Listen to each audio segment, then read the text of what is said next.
यह उस समय की बात है जब भारत छोटे छोटे राज्यों में बंटा हुआ था। हर राज्य अपनी सीमाओं और अपनी शक्ति में उलझा था। एकता केवल विचार थी, वास्तविकता नहीं। इन्हीं राज्यों में मगध सबसे शक्तिशाली था, जहां नंद वंश का शासन था। राजा धनानंद अपार धन का स्वामी था, लेकिन उसकी प्रजा दुखी थी। कर अत्यधिक थे, न्याय बिकता था और सिंहासन पर राजा से अधिक अहंकार बैठा था। उसी समय तक्षशिला विश्वविद्यालय में एक महान विद्वान रहते थे, आचार्य चाणक्य, जिन्हें कौटिल्य भी कहा जाता था। वे केवल शास्त्रों के झाता नहीं थे, बल्कि एक दूरदर्शी राष्ट्र निर्माता थे। उनका सपना था एक संगठित, शक्तिशाली और आत्मनिर्भर भारत। देशहित की आशा लेकर चाणक्य मगध के दरबार पहुंचे। उन्होंने राजा को शासन सुधार की सलाह दी, लेकिन धनानंद ने उनकी विद्वत्ता का उपहास किया। पूरे दरबार के सामने चाणक्य का अपमान हुआ और उन्हें घसीटकर बाहर निकाल दिया गया। उसी क्षण चाणक्य के भीतर एक अग्नि जली। उन्होंने प्रतिज्ञा ली, जब तक नंदवंश का अंत नहीं होगा, मैं अपनी शिखा नहीं खोलूंगा। अपमान के बाद भटकते हुए चाणक्य की दृष्टि एक गांव में खेलते बालक पर पड़ी। वह खेल में भी नेतृत्व कर रहा था, बच्चों के बीच न्याय कर रहा था।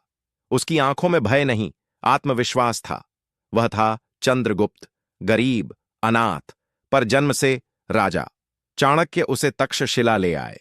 वर्षों तक उसे युद्ध की कला, राजनीति, शासन, कूटनीति और गुप्तचर विद्या सिखाई गई। यह साधारण शिक्षा नहीं थी, यह एक सम्राट को गढ़ने की प्रक्रिया थी।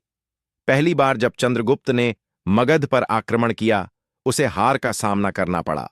सेना कमजोर थी, योजना अधूरी थी। चंद्रगुप्त निराश हो गया। तब चाणक्य ने कहा, हार अंत नहीं होती। जो हार से डरता है वह कभी राजा नहीं बनता। इसके बाद चाणक्य ने सीधा युद्ध नहीं, बल्कि रणनीति को अपना हथियार बनाया। नंदवंश के भीतर फूट डाली गई। सेनापतियों को अपने पक्ष में किया गया। गुप्तचरों का जाल पूरे मगध में फैल गया। जनता को बताया गया कि न्याय कैसा होता है और राजा कैसा होना चाहिए। धीरे धीरे नंद साम्राज्य भीतर से खोखला हो गया। अंततः अंतिम आक्रमण हुआ।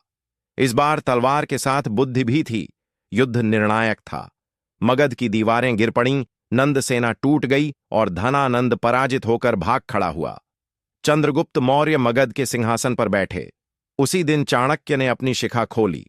वर्षों पहले ली गई प्रतिज्ञा पूरी हुई। एक सपना साकार हुआ। चंद्रगुप्त मौर्य ने भारत का पहला विशाल साम्राज्य, मौर्य साम्राज्य, स्थापित किया। एक ऐसा राज्य जहां शासन मजबूत था, न्याय सर्वोपरि था और राष्ट्र सबसे ऊपर था।